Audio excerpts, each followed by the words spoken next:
Assalamualaikum warahmatullahi wabarakatuh. Ramadan Kareem, everyone. Welcome back to the English Fun Program by Temanggung TV with me and myself, Bu Ati. In this very wonderful occasion, I'm presenting materials or talk about Ramadan, the same topic as our previous episode.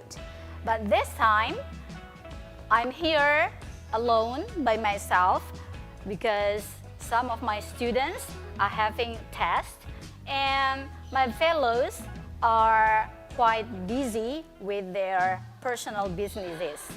So I hope you will still be happy to meet me. Okay, this time we're gonna talk about Ramadan traditions in Indonesia. Some of these topics we have discussed before, but this time I want to try to elaborate more about some of these traditions because they are quite interesting, I think, for you and all of us.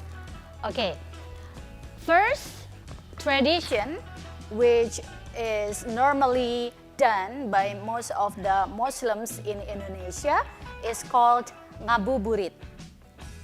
So ngabuburit is an activity of people while waiting for iftar or for fast breaking by hanging out together with their friends or families or relatives and trying to seek for some amusements and distractions to forget their hunger and their thirst while waiting for the iftar. And usually while hanging out, they are also looking for some food and some snacks or drinks for them to have for the iftar. So this is a very, joyful activity to be done by people while waiting for iftar because they have this relaxed time and forget about their hunger and thirst. And the second one is the tradition of having takjil for iftar. So takjil originally comes from Arabic word. Takjil means to hasten or to be quick. So takjil here has the purpose of hastening the iftar by having some snacks or sweet drinks before the big meal. So maybe in the history of takjil, some mothers haven't done their cooking or preparing the big meal for iftar. So to make everyone easier in iftar or in breaking their fasting, mothers will first serve some snacks or sweet drinks which are easier to make. But later on, people start to produce some snacks. Some of them are unique during the Ramadan, like cola, or it's actually a dessert, a traditional dessert based from coconut milk, palm sugar, and banana or sweet potatoes. But Indonesian people usually enjoy them not for dessert, but for iftar or for breaking their fasting. And the third one, the tradition is called buka bersama or iftar gathering. So usually people will get together in a certain place It can be a house or a restaurant or simply at the park or in masjid also, and inviting some of their close friends to join them having the iftar. And for the meals, usually they cook special meals because they have this guests. So buka bersama is a lot of fun because we have more people and usually more food too, and special food too to enjoy.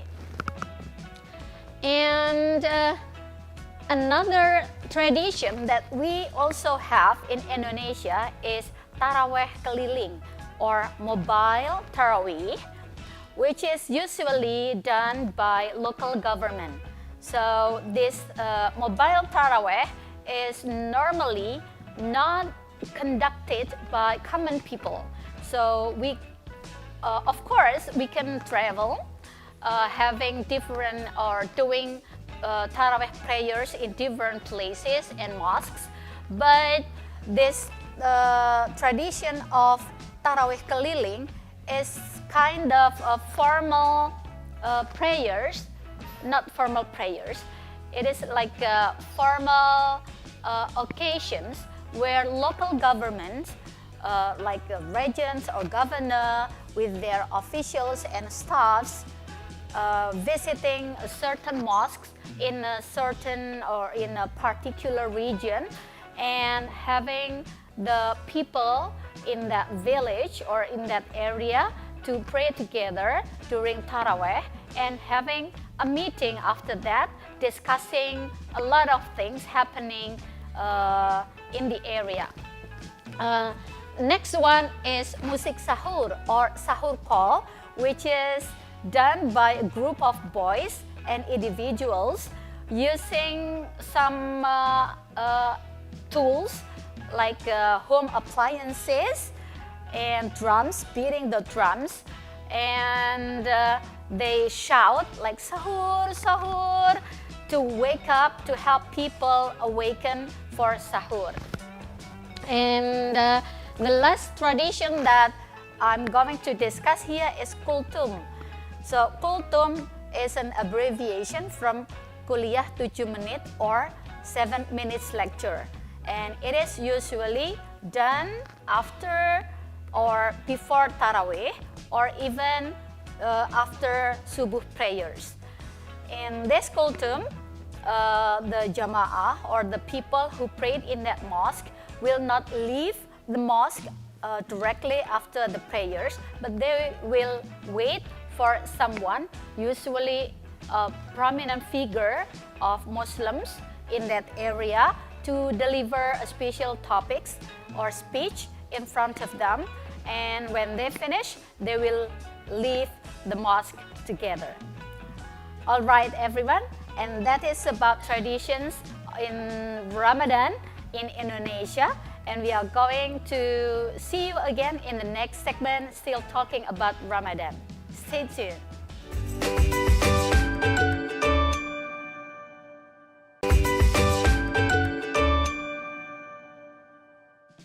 Hi everyone, welcome back to the second segment of English Fun, and here I am with Miss Anggi. Hi, you're not alone anymore.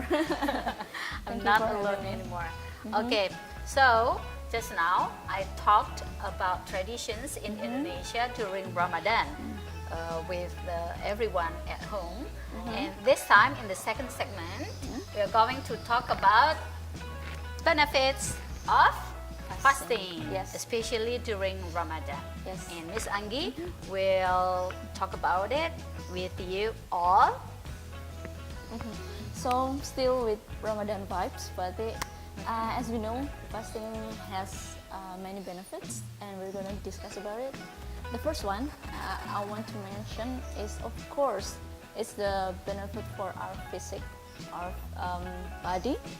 So it's physically good for our body because number one, fasting is is a form of detoxification.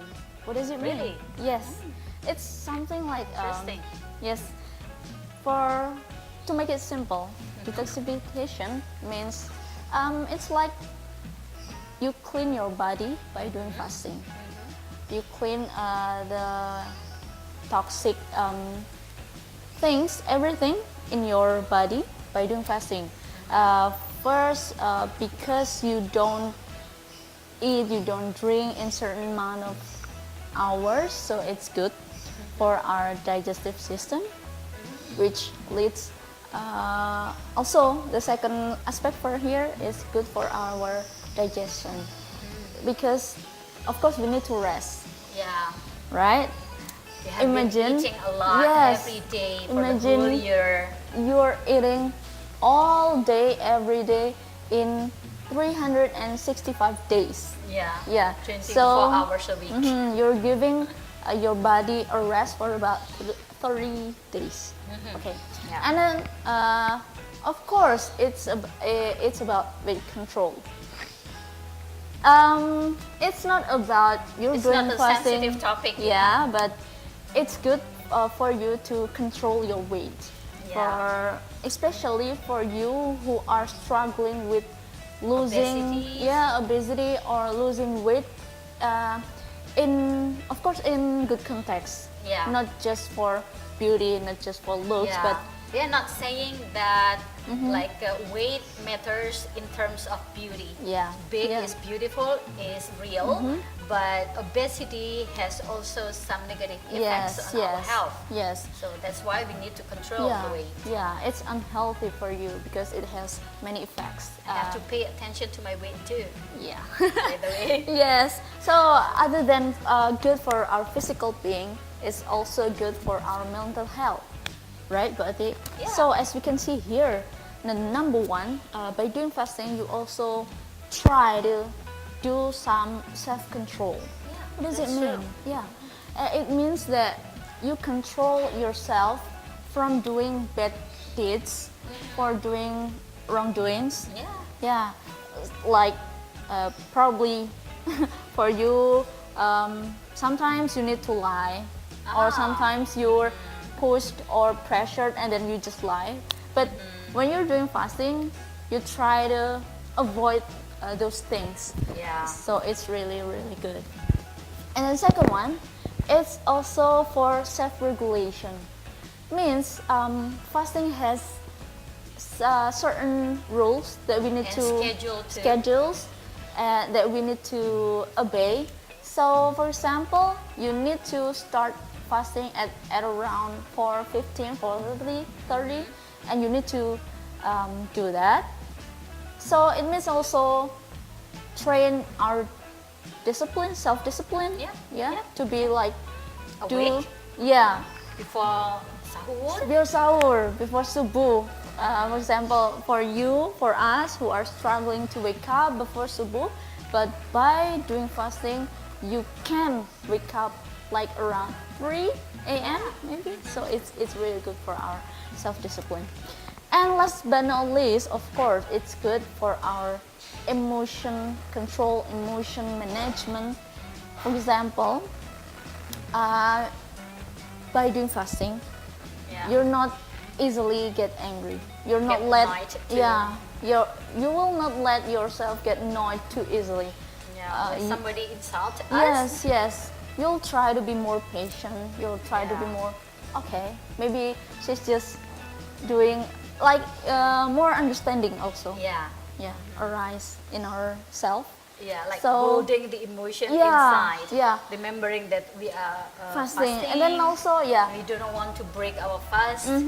to like step back when we're feeling the anger is just about to Burst. blow. Yeah, it's just take a step back and take a deep breath and just okay, or maybe I'm just gonna sit down and do something and the anger just disappear. Right. Hopefully. Yeah. But that needs practice also. Yeah, of course. So that's why fasting is also a good way of training ourselves in terms of physical and also mental point of view. Yeah, yeah, I can agree more with everything that Mbak Anggi has explained to us. And beside that, Mbak Anggi, I think the benefits of fasting is also related to social context. Like during fasting, we try to put ourselves in other people's shoes in terms of peoples who are in the unfortunate conditions or poor conditions where they have limitations to get food or something that can satisfy them. So in that case, when we are fasting, we also prevent ourselves from getting everything that we want for a certain period of time. And during that time also we can feel and raise that awareness of how hard it is to be in unfortunate conditions like somebody or some people out there. And also spiritually, fasting also train us to be more patient, like what you said just now, and it is easier for us to absorb anything that is spiritually beneficial for ourselves and for our soul. And the last one is, of course, it also has some advantages in terms of the economy. For some families who want to save expenditure or expenses monthly, they can try to save some money by expense less. Compared to other months. Compared to other months. In normal days, they maybe have to spend 3 times to have meals, but during Ramadan they need only twice for the meals. But it's also good for the society.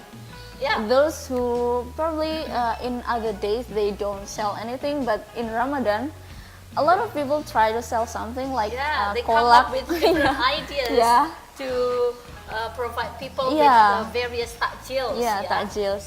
So it's really beneficial not only for us also, but also for other people's economy, for everyone. This helps this money circulation among the community. So it's really interesting, Bati, and then it's also we cannot say that fasting it's like burden or something, because it has a lot of benefits for us, like we just mentioned. So guys, if you want to know more about fasting, about Ramadan, we're gonna talk about more, but in the third segment or in the last segment. So stay tuned.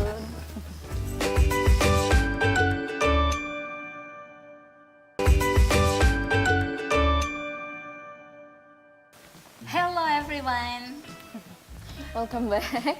Now we're on the third segment of the English Fun program with TV Temanggung, and still with me Bu Ati and Mbak Anggi. And in this third segment, we are going to continue talking about Ramadan, and this time we are going to speak about discuss more about the best parts of Ramadan. Okay. So the Ramadan itself is already the best month in the whole year of in Islamic calendar. For us Muslims. But during Ramadan itself, among the 30 days of Ramadan or 29 days of Ramadan, there are some parts which are considered as the best time that we can achieve more than the normal days in Ramadan. So we need to highlight those days, right?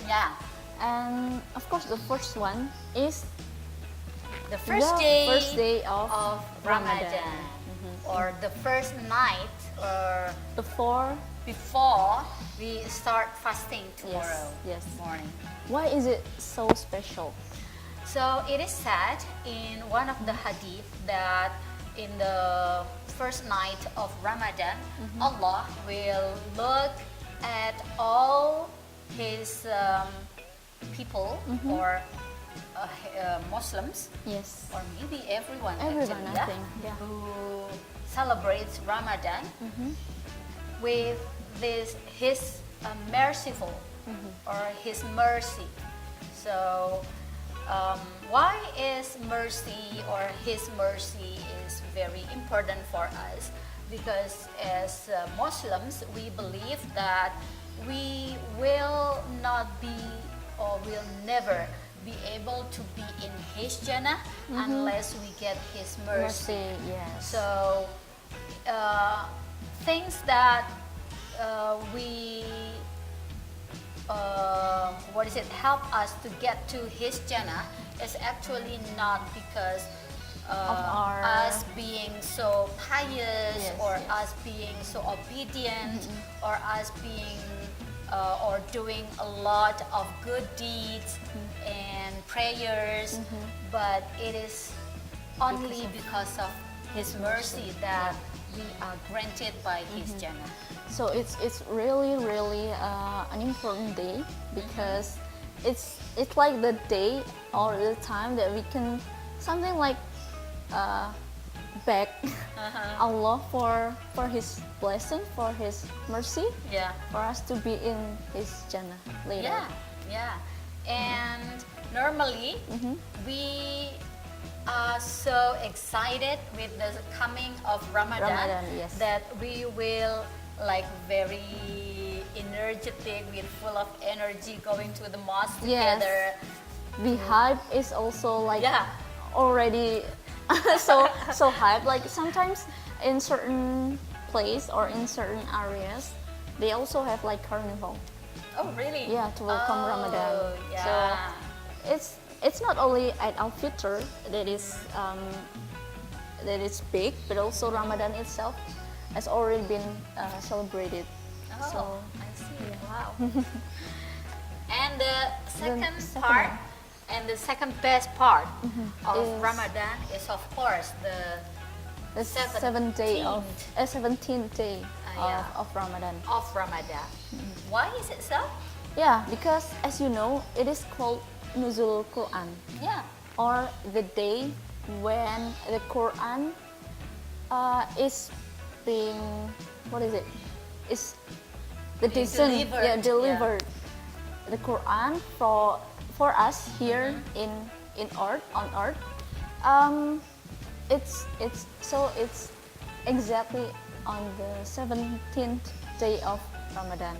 So as you can see, before or even exactly in the night of the 17th day, actually the most they do like have Quran recital longer other than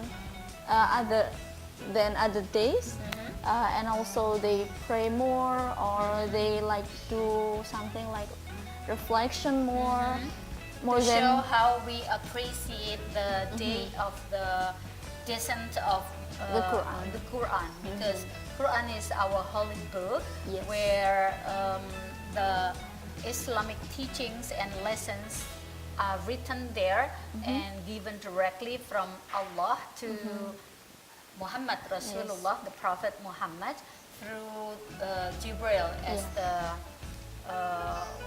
angel, and it took place in the cave of Hira. So it's really historical also. Yeah. That we It's a can very learn. big history and a very important history for Muslims, because it also marks the beginning of the prophecy of Muhammad, I think. And last Last but one? not least, of course, but not least, and the greatest one, it's the Laylatul Laylatul Qadar. Qadar. What is it? So Laylatul Qadar is actually the happened in the last 10 days of Ramadan, and it is said that Laylatul Qadar usually happens on the odd days. Yeah. Of Ramadan. Yes. like the 21st or the 23rd or 25th, 27th or 29th. And it is also believed that Laylatul Qadar is better than 1,000 nights in terms of the reward, in terms of the holiness, in terms of everything. So we usually will do a lot of good deeds in that night, like doing the reflection, reading the Quran, dhikr, and many more. Yes, it is suggested for us Muslims to, you know, like just like what you mentioned, to do more in Laylatul Qadar, because it is said that only people, only special people will get the Laylatul Qadar. Is that right? Yeah, you cannot get Laylatul Qadar by sleeping the whole night. Yes. So it's better to do like reflection maybe for you, and then reciting Quran or dhikr or something like that. expecting that we will get the Laylatul Qadar. So I hope everyone, everybody who do the fasting during this Ramadan will get Laylatul Qadar. Amin. Amin. Yes, hopefully. And hope Allah will also accept our prayers and our show or our fasting too. So I think that's all our Ramadan edition for English program with Temanggung TV. And see you on Idul Fitri then. Bye. Bye.